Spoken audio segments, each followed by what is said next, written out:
In the dark shadows, in the white cold, fearlessly we search for knowledge new and old. We drink the strong spirits and read the ancient tomes. The order of the Abracast. We are the brave and the bold.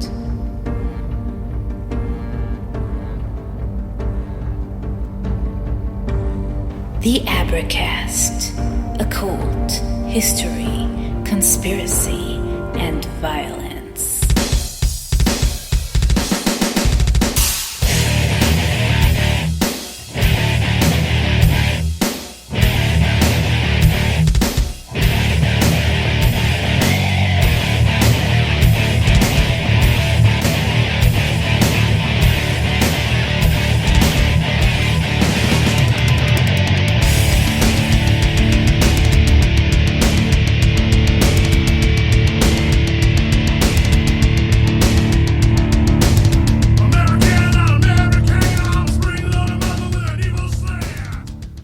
Hey, welcome to the Abracast.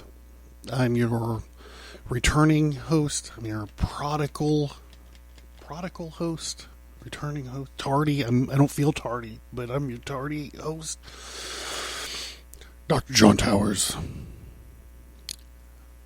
So, I want to thank everyone that reached out to me and was like, "Yo, bro, where are you at?" Hey, John, I hope everything's okay. Hey, what do you think? I would like to know what you think about what's going on in Israel right now. I've had a little bit of an outpouring. I've had a handful of folks reaching out to me, checking on me, making sure I'm okay, asking me about what's going on. And I got back to all of them except for one I lost track of. This is poor email management on my side. I'll take things that you shouldn't announce on your podcast for 1,000, please, Alex. So, if you were the guy that emailed me and did not get a response back, I apologize. I'm sorry. All of the emails meant a lot to me. All of them were awesome, and like I said, I tried to get back to all of them, but I did miss one fucking guy. It's driving me nuts. It's driving me nuts. So thank you guys. I do appreciate it, and I'm back here. I was putzing around in my studio space, looking at my microphone and being like, God damn it, I missed that. But the fact of the matter is, what happened is life just got a hold of me. That was my kind of stock answer for everybody that reached out, was like, look, bros, shit happened in my personal life, and the way that the priorities worked out was the podcast had to take it, right? And so I do apologize for that, but thank you guys for understanding. I do appreciate it. So really what happened was what started the whole thing was job situations. 2 job situations, and then there was a pretty serious medical event that we're actually still dealing with. My wife is still dealing with. I'm trying to support her, but it impacted us financially a great deal. And that kind of leads to what we're going to be talking about tonight. So when was it? Let me see if I can. No, of course I can't. Back in, God, when was it? So back in like August, there it was, August 31st of 2022.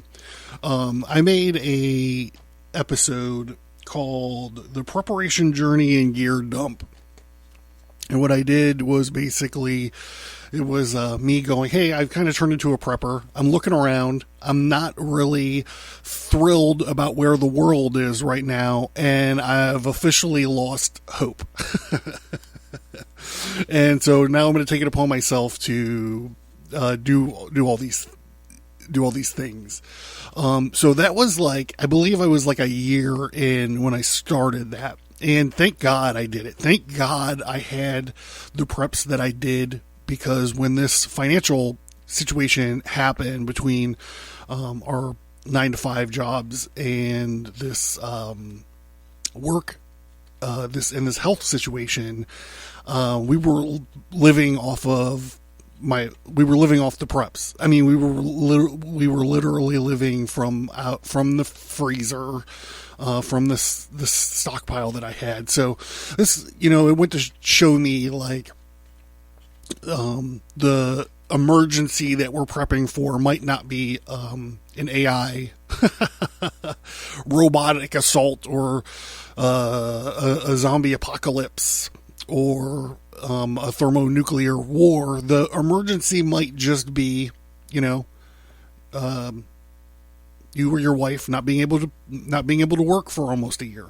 And how are you gonna get around that and still provide for all your beautiful, wonderful cats and all this other kind of stuff. So it really drove the idea of like the prepping idea in, like it drilled it in. And there was a few months where I wasn't able to do anything as far as like getting preps and stuff together, having to cancel memberships in order to make ends meet as much as they could, and all of that stuff. So I'm here as a survivor of a very mild crisis that my foresight and my planning and stuff helped me take care of my wife, and we're back on track-ish. We're moving in the right direction. So everything is, I don't want to say it's smooth sailing. Obviously there's still health issues and stuff involved, but we're working to get back on track. And I look at the preparations and stuff that I did and really was like, fucking lifesaver. So when those robots do come down, when Skynet and the artificial intelligence and all that stuff starts coming, and the zombies start digging up out of the graveyard, and the ICBMs and the MX missiles and all of that stuff starts flying, I have a proof of concept that my shit worked. It got me through a rough spot. I missed Desert Storm, and when I was in the Army, it was when no one was really shooting it. I mean, there was some shit going on in like Bosnia and Somalia, Herzegovina, but for the most part, when I was serving, I missed all that stuff. Sure, I counted in the number, preventative, blah, blah, blah, strategic, moving us around, training exercises, all that good stuff. But I missed the GWAT, the global war on terror. And, and I don't want to say like, well, this small little crisis was my war, but there are some times where I do think that, like, man, I had my shit together enough to get us through this. And I think my stars. And so now it's just like full blown pedal to the metal, get everything stocked back up and escalate, right? Like, let's move to the next big thing. So, next big things, since we've talked about this in last August, I finally got phase 1 of a rainwater collection situation, because I'm pretty sure I mentioned one of the things that I was having problems with was getting water. Water is hard to store. It's bulky. It takes up a lot of room. Our house isn't that big. I'm sure I've mentioned that before. So, these bricks of water start adding up quickly, and I live on the top of a hill, so there's no like creek I can run to in case of a emergency. Like, I can't go to the creek. I'm not going to fucking drive to the Ohio River.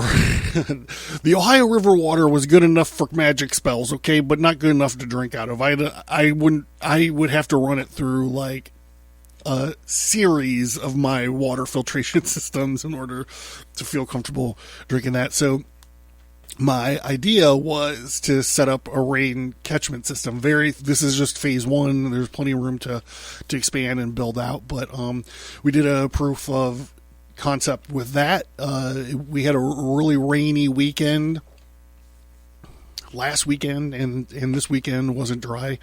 And so passively just sitting around watching the rain come in, I gathered about 100 gallons of rainwater just off my little roof here.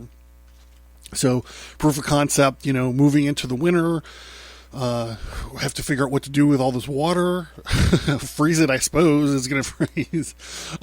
Shutting off all the valves and stuff and the downspouts to prepare for the snow and all that stuff. And I think going forward for the springtime, I think I'm going to get an ICB tote, and then just start funneling.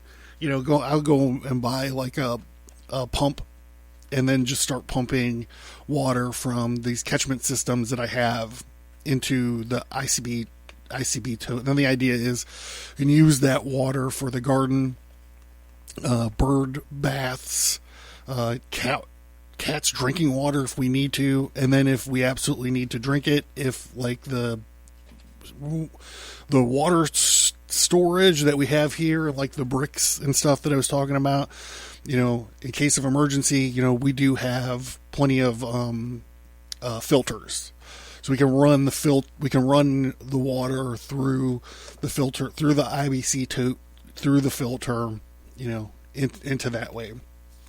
And that's just, like I said, worst case scenario. It's, in the military, it's called a PACE plan. It's primary, alternative, contingency, and emergency. So we got bottles of water. We got the actual spigot in the kitchen, in the bathroom, in the shower. Bricks of water in storage, and emergency could be the rainwater catchment system that I'm really happy with. it. I really didn't mutilate it's too much of the gutters. It gave me a reason to clean the gutters anyway. Anyhow, yeah. So what else? I've started doing the long-term food storage. So that's learning, storing dry goods in Mylar bags and packing them up. I have 3 totes down here, now representing 3 months. Each tote has a month's worth of, dry goods and stuff in there, including, each one of them has like a contingent of emergency food, like bought from emergency food vendors. Each one of them have a contingency of MREs. Again, this would be built on the base or on the PACE plan. The MREs probably would be like the last to go. There's a contingency of like camping food in each of them, and then rice, beans, instant coffee. There's a pack of cigarettes in each one of them. Rice, beans, instant coffee, cigarettes, just whatever, bouillon cubes, fucking spaghetti, powdered milk. Like, there's enough shit in each one of these bins for a month. And so that's in place and that's locked in. And then as far as like gear and stuff, that's been pretty steadily acquiring. I graduated from a bug out bag or a get home bag that I keep in my car to like a full blown rucksack. Back to my military days, it would probably be the equivalent of a medium ruck, and it's got all the stuff in there: a trenching tool, foldable saw blade, still going strong with all the medic stuff, I'm trying to remember if there's any other exotic business in there. I graduate. I'm starting to do homemade fire starters now. Instead of buying them, I'm using like cotton makeup pads, paraffin wax, and lighter fluid to make my own a little cooler, homemade stuff rather than like the Amazon made in China fire starters. A little bit more self-reliant that way. Radio communications is all under our control. Again, we have a PACE program for that. Communication would be primary cell phones, alternate burner. We got some burner phones squirreled away. Alternate from that, we have some pretty, I don't want to say high end, but pretty sophisticated GRMS walkie-talkies. That's the general mobile radio service, accessible channels. We're licensed to use those. So we have that. We got a chirp wire, and we've programmed all of the radios with the repeater channels. On top of that, we also got. I also built a code key for secure comms. Basically, it's just like a enemy contact report, but it's laid out on a grid, so you can go through. And so, if I was going to be using my key code to transmit information, it would be like A3. What does it start at the top or the bottom? I haven't looked at it in a few weeks, so it would be like A3, C9, blah blah, and that would be like north, west, or north, this street. There were blocks in the key code for like different predetermined phase lines that you would do. And this is really the only way that you can do encrypted communications. If you're anticipating the government listening, trying to find you or listening in on you, is just have these pre-planned key codes. And obviously, of course, they would be able to pump it into a computer and figure it out eventually. So that's why I built 4 of them. So you can rotate through. That'll buy you a little bit of time. I don't know if you're interested in that. I don't even know if I want to publish it. But I'm pretty sure if I don't publish it, it's illegal to use it. So, I don't know. Let me think about it. If you're interested in, let me know. I can at least send you one of them as a reference, or publish it somewhere as a reference. But the radios are cool. Got extra antennas, and the additional accoutrement to go with them all. And I got a couple extra ones just in case. So there's actually more redundancy built into my PACE plan. And then the emergency would be like, they're adult walkie-talkies, but they only operate on the family radio service channels. So they would be like what you had like when you were a little kid running around the woods with your fucking cousin playing Army. Not very sophisticated, might work in a pinch, better than nothing sort of situation. So we got that. And then I've been spending a lot of time on Craigslist and websites like that, tracking down used tools. I had a basic tool box, tool kit, whatever. But then I started I went and bought a gas-powered chainsaw, electrical angle grinder, sawzalls, circular saw, and I fucking hit the jackpot a couple weeks ago. I found a whole thing. It's called Black & Decker Firestorm. They're battery operated chainsaw, battery operated circular saw, battery operated angle grinder, and it's one of these ones where you just charge the one battery and you can flip it into each tool. And in that the one battery will run all of these tools, and then there's a drill and a stud finder, I think, all kinds of stuff. And I got it for like a song. So if you're looking for And all I was really looking for was the electric chainsaw. But, I mean, come on.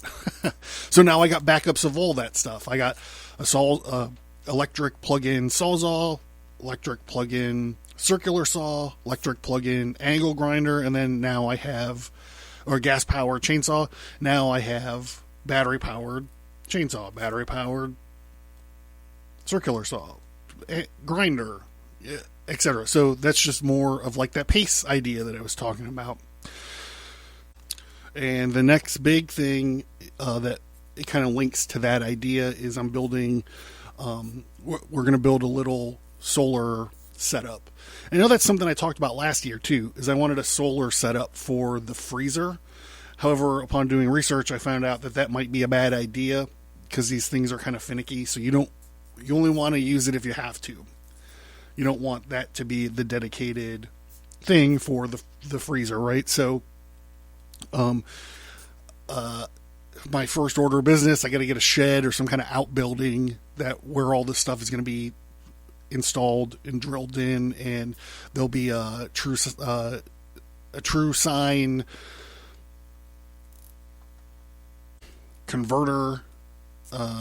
So yeah, I have it all planned out. I have it all in my little notebook. I have it all written down what I'm going to do. And so the idea would be, I could run extension cords from the solar shed, or whatever I'm going to end up calling it, into the house to run the CPAP machine, run the freezer, run fans, run heaters, whatever we got to do. And then when the power comes back on, if it comes back on, just run the extension cords back out to the shed. All is said and done. But I found, like, I've been doing a lot of research on how to do it with like these the little lithium batteries and all this stuff, and I feel pretty good about it. So that's going to be a summer thing, because I really do feel like we only have until November. Next November, that's when whatever's going to happen is going to happen. I don't mean like the rapture or the fucking end of the world or whatever, maybe, but whatever like politically is going to happen in this country is going to be based around the next election. That's just what I feel. And I wanted to talk about this a little bit. Hold on, wait a minute. I haven't even got this party started because I forgot to mention. Yeah, I'm not going to mention that. Here we go. Hold on for 1 second.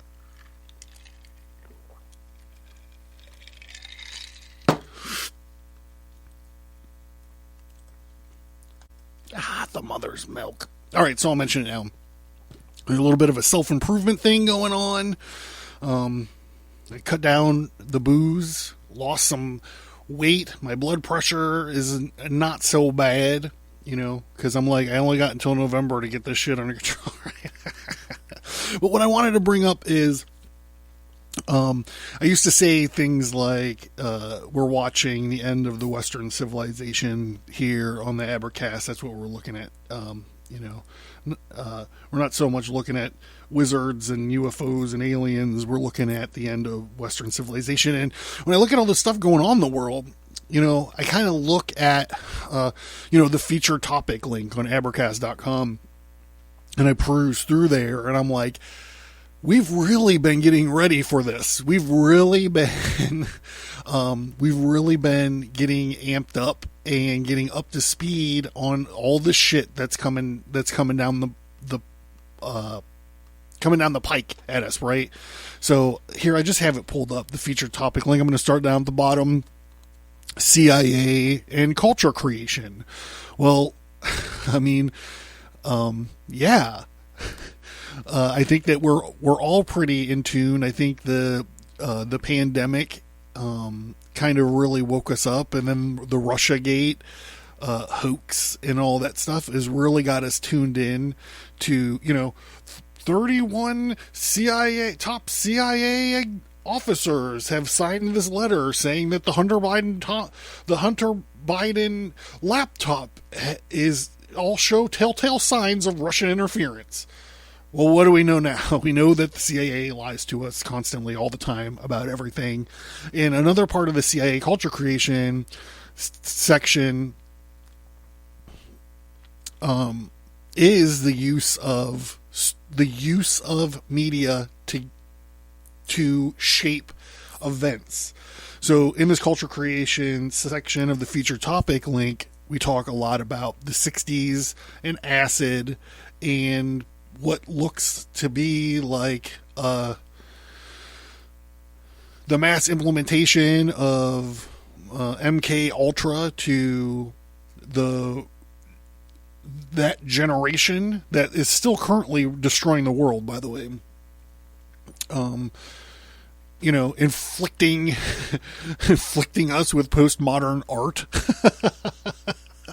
Inflicting postmodern art on us.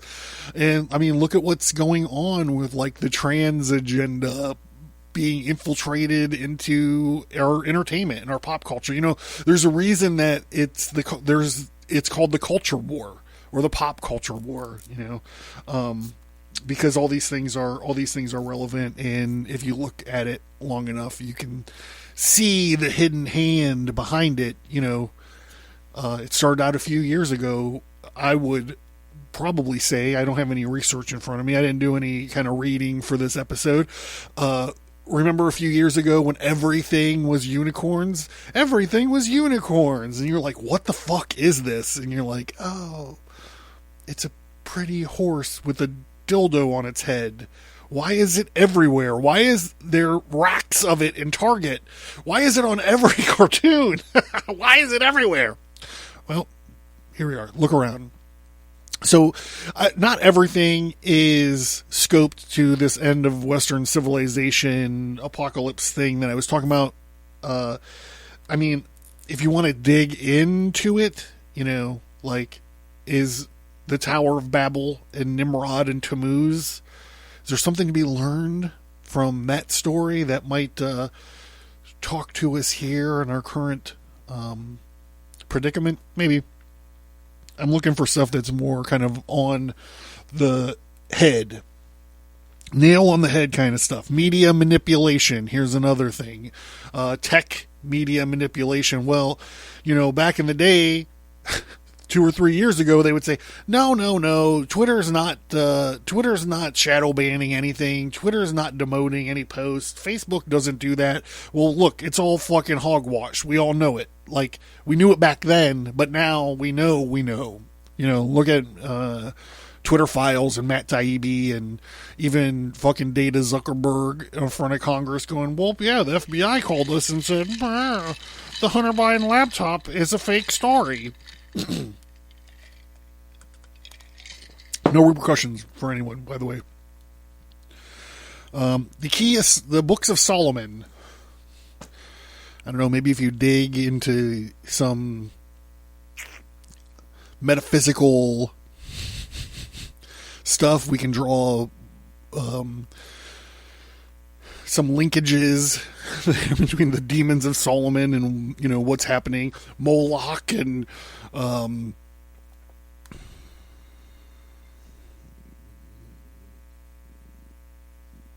the mystery religions of Babylon and all of this. The Clintons. I have a whole section on the Clintons, and you think that they're out of the story? I don't know. What's her face? The nasty woman was just saying that they had to deprogram Trump supporters, lock them up in camps. So we'll keep that one on the table. Israel. I have a whole section on Israel. I don't know. Do you think that might have something to do with what's going on? Do you think there's some information to be gleaned from the Israel section? I don't know. Let's take a look.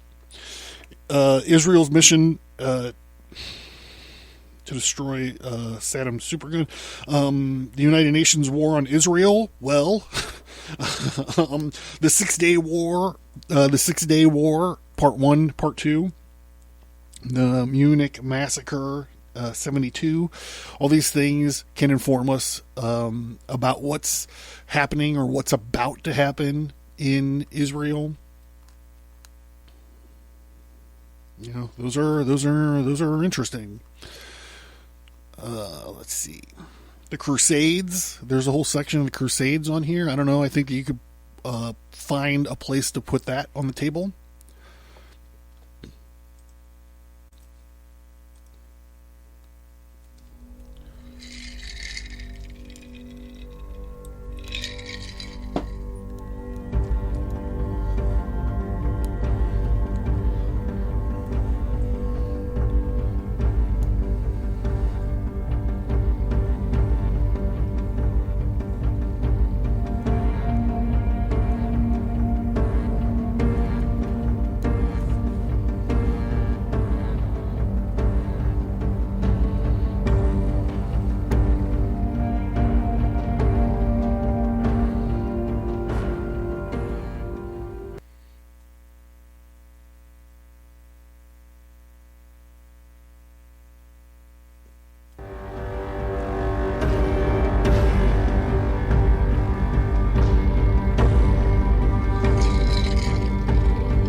Then there's some that we're skipping over here. Ancient and modern mythology. Ghosts, cryptids, and aliens and other mysteries. And then we get into Genesis. I think that we can fit that on the table. There's a general conspiracy section. Current events, the death of Western civilization, the Fourth Industrial Revolution, beware the authoritarian virus, the American dystopia.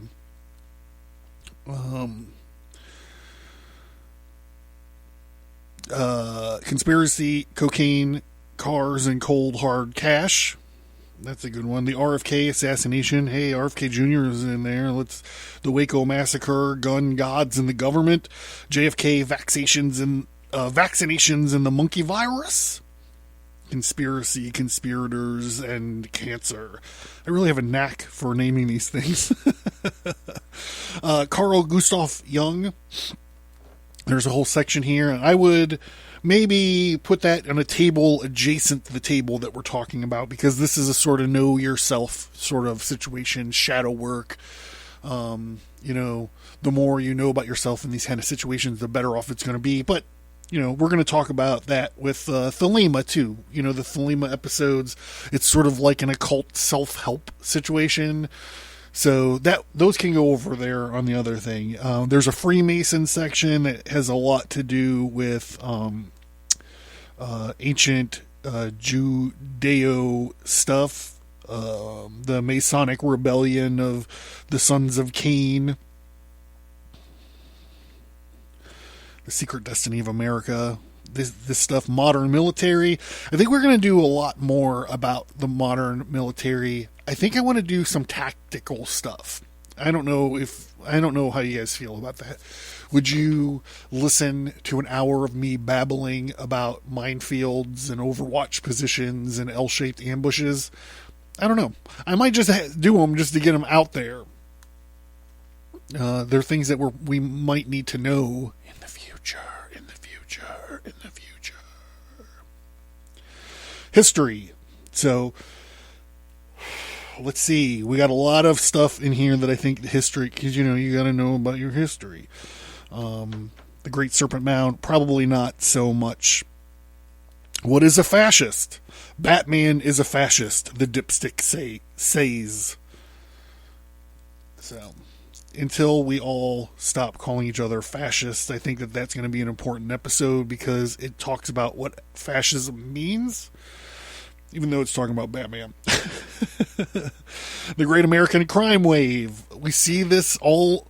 This is so relevant. The Great American Crime Wave, American Dystopia, all that stuff, all those episodes are super relevant. My wife has, I don't know why she's fallen into this, but she's going through a phase where she's got an app on her phone and she's listening to the police dispatch in Pittsburgh.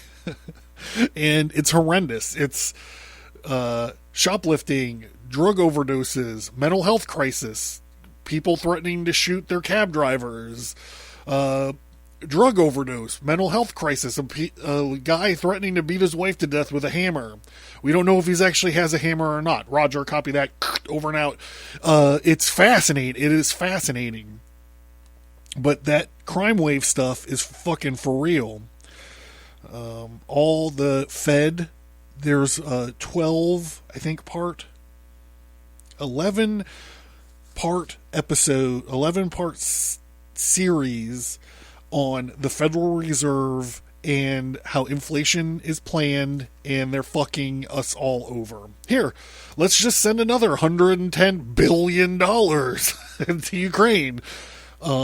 It's 100% relevant. Everyone should drop what they're doing and go listen to those episodes right now. Sun Tzu, The Art of War, 4-part series. The Death of Western Civilization, the Fourth Political Theory, Part 1, 2, and 3. Vienna, The Defense of Western Civilization, Vienna, 1683. I wrote a little comic book about that too, by the way.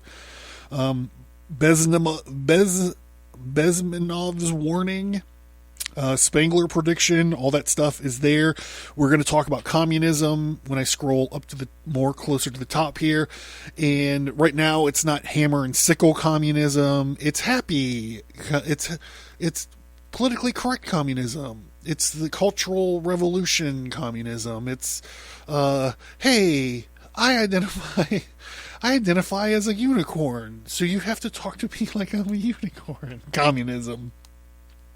Ultimately, it has to do with if you hear people go, "It's speak your truth. This is my truth."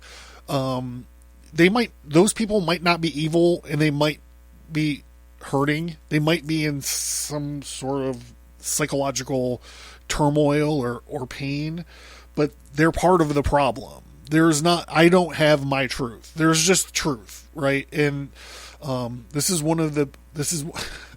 I got to squeeze some kind of occult thing in here right now in this episode, so let's do it.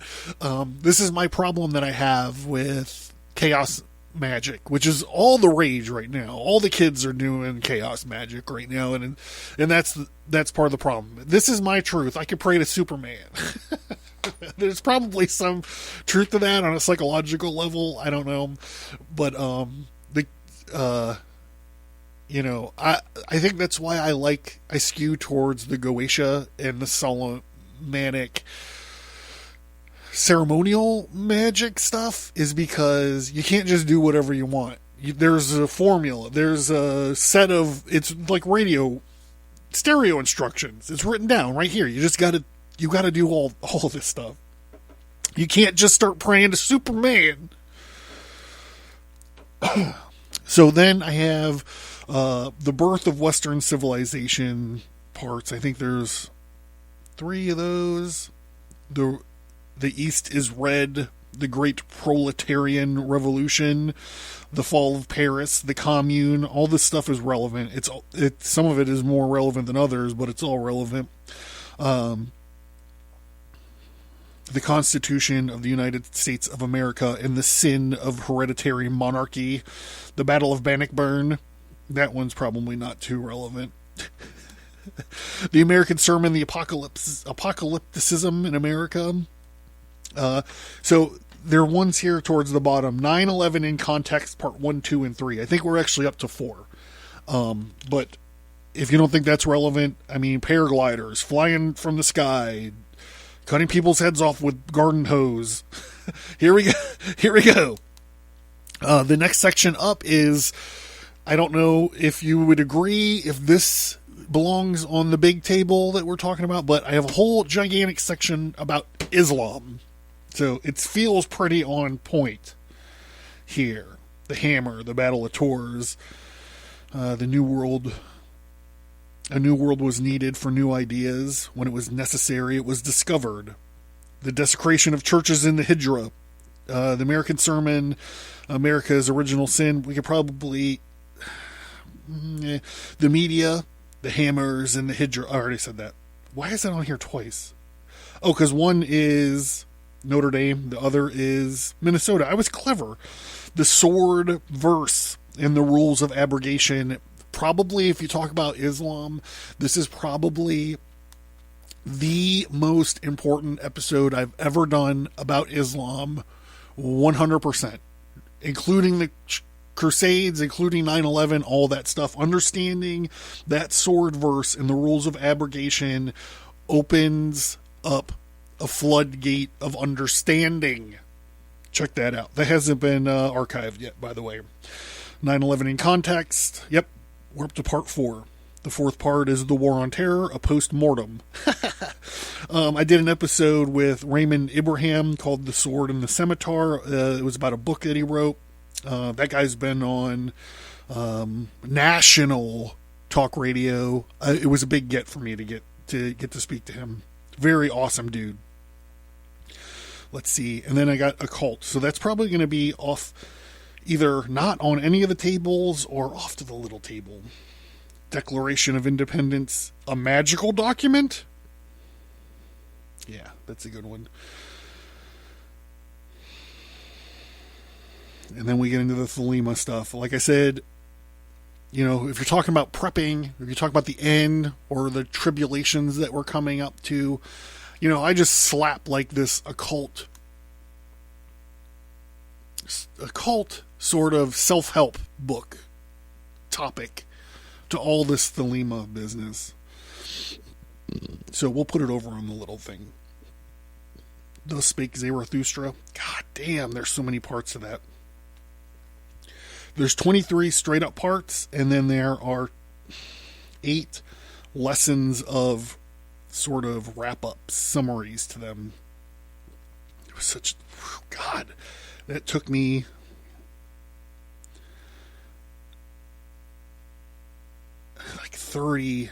probably 30 weeks to get through all that.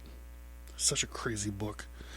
And then Western philosophy. Well, I think that we can learn a lot. I think a lot of Western philosophy can be translated and installed into looking at the world right now. Ones that jump out at me. The objectivism of John Galt, 1, 2, and 3. That's important. Aristotle's critique of Socratic communism. That's a good one. Freedom and resentment. Condemned to be free. That's a good one. Nothing outside the mind. All these Epictetus are good. The supreme being and created things. The allegory of the cave. That's Plato. The Enchiridion. It's just a glass. I remember that one. That was good. These are old too. Bible prophecy. I think we're going to be getting into a lot of Bible prophecy going forward because there seems to be a lot of prophetic biblical things going on in the world right now. So that'll be interesting. Maybe I can reach back out to Chris White and see what he has to say about all this stuff. He was fun. I don't want to turn this into like a clip show. I really do have a point to go, but Chris White was a great guest, and he was like, after we did our episode, he was like, dude, I thought you were going to attack me. He was like, I was looking at your catalog of your shows, and I didn't know where you're coming from. And I was like, I'm not going to have anybody on the show just to attack him. What are you talking about? What are you talking about, man? I'm trying to provide some information. Okay. The next one up is a very important category that belongs, if this table was the big table where we're putting all the relevant stuff, this belongs on the top of the pile. I have a whole section here on Joe Biden. Joe Biden's human trafficking crisis. Joe Biden's impending long cold winter. Trapped in the eternal recurrence of Joe Biden. The election transition conspiracies and war game. The secret origin of mass incarceration and the need for prison reform. The shoot-down of Extortion 1-7. Media bias. Why doesn't Joe plugs Biden have to answer these troubling questions? Then I have some magic stuff here we're going to pass. Alchemy, witchcraft, and the wand of the art operation. Kabbalah. Again, we could probably... I don't know if we can translate this Kabbalah stuff to what's happening in Israel. Maybe give us a background. So this will go on a little table that's around the room here. Gnosticism. I believe Gnosticism is relevant to any and all event at any given time. It'll help shed some light and some insight to it. I was actually quite taken aback.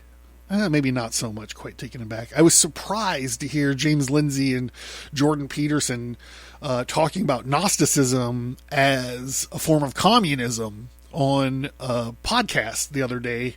I was mowing my lawn, listening. And I mean, they're both brilliant dudes, way smarter than me. And I kind of see where they're coming from. When they're bouncing against orthodoxy or traditional interpretations of the Bible. But the thing for Gnosticism that I always latch on to is it's about personal salvation. It's not about the sins of the Father. I think that's one of the reasons that I get so passionate.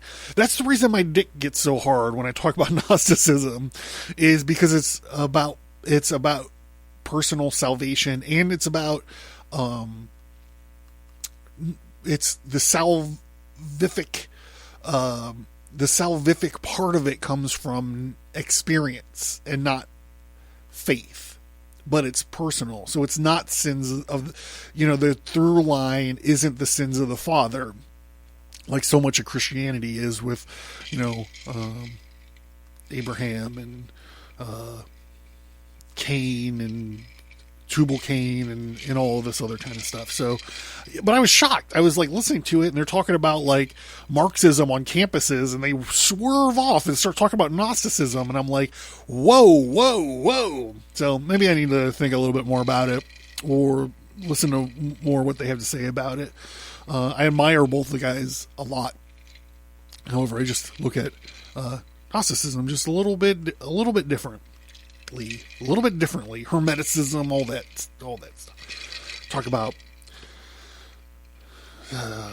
is Marxist heresy or something like this. Marx was a Gnostic. I thought, okay.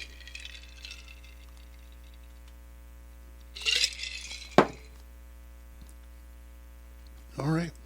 Okay.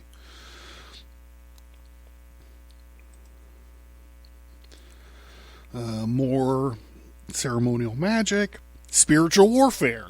So does that belong on the big table? I don't know. I guess it depends on how deep you're looking into this. I believe there are a lot of people right now that are saying like, yo, we're not against Marxists, we're not against Islamists, and we're not against Hamas, and we're not against, the Me Too, or not the Me Too movement, but we're not against like all this stuff. We're actually against Satan,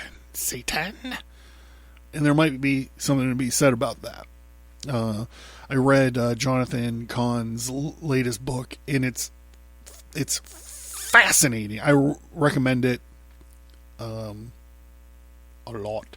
The next one up is straight up communism, and we all intersectional the incoming insurrections, part 1, 2, 3, 4, 5. Coming insurrection. That's when I busted out the little blue book. And then I have a section here on Satanism, but I never finished it because reading the Satanic Bible really made me feel gross. I mean, from an academic point of view, I guess it was like enlightening to some extent, but it's the selfishness of it just drives me crazy. Where I classify, or I would argue that Thelema is more about radical responsibility. These Anton LaVey Satan, the books of Satan, the Satanic Bible and all this stuff is like gross selfishism. I like the sex stuff in it, but whatever. Then I have Preparedness. I have a little section here on Preparedness where this episode's probably going to go. And then I have like Exodus. We had Genesis, now we have Exodus. World War III. Big table. Idiots, evil speeches and treaties, the foundation of the wars to come. Joe Biden's secret war. New nukes, new bombers, British black ops, and dirty bombs. WW3 update. Russian nuclear doctrine, escalate to de-escalate, and the coming nuclear holocaust. And then we top it off all with artificial intelligence, which I believe we're going to see somehow figure into this fucking shit show one way or another down the line. So this has been John Towers, and this has been the Abracast, and I really do feel like maybe this show is put here to document what's coming up. The end of Western civilization due to thermonuclear holocaust. Or paragliders buzzing into your neighborhood, and imagine. It makes me laugh thinking about a paraglider buzzing in onto my street and coming into my house to kill my wife with a garden hoe, because I don't think that they would make it to the street. I don't think they would land their paraglider. It would come smash down. And then yeah, I mean, I don't want to jinx myself, but I don't think they would get too far in my yard. To those of you who reached out, during my missing time, thank you very much. I do appreciate it. And those of you guys who just went, hey man, I wonder what fucking John's doing. I wonder what fucking John Towers is doing right now. I haven't heard from him in a while. And I thank you too. Put all that stuff out into the universe, and here I am. And we'll see what happens going forward. I do hope that you guys are storing away some beans, some bullets, and some Band-Aids. I hope you're squirreling away something for a rainy day. And I do hope that you guys are all safe and you look out for each other. Remember, there's no such thing as a first responder anymore. You're your own backup. You're your own first responder. And, yeah, God damn it, be ready. Be ready. Talk to you soon.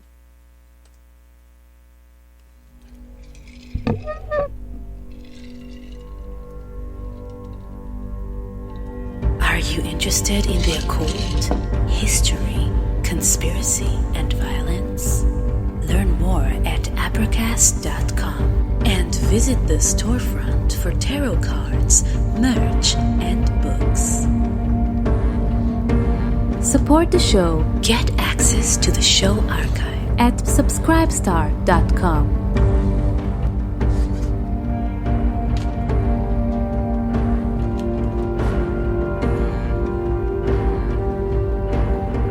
Thank you for listening to this episode. Send an email or visit us on social media to let us know what you think about this topic. And please remember to leave a 5-star rate and review.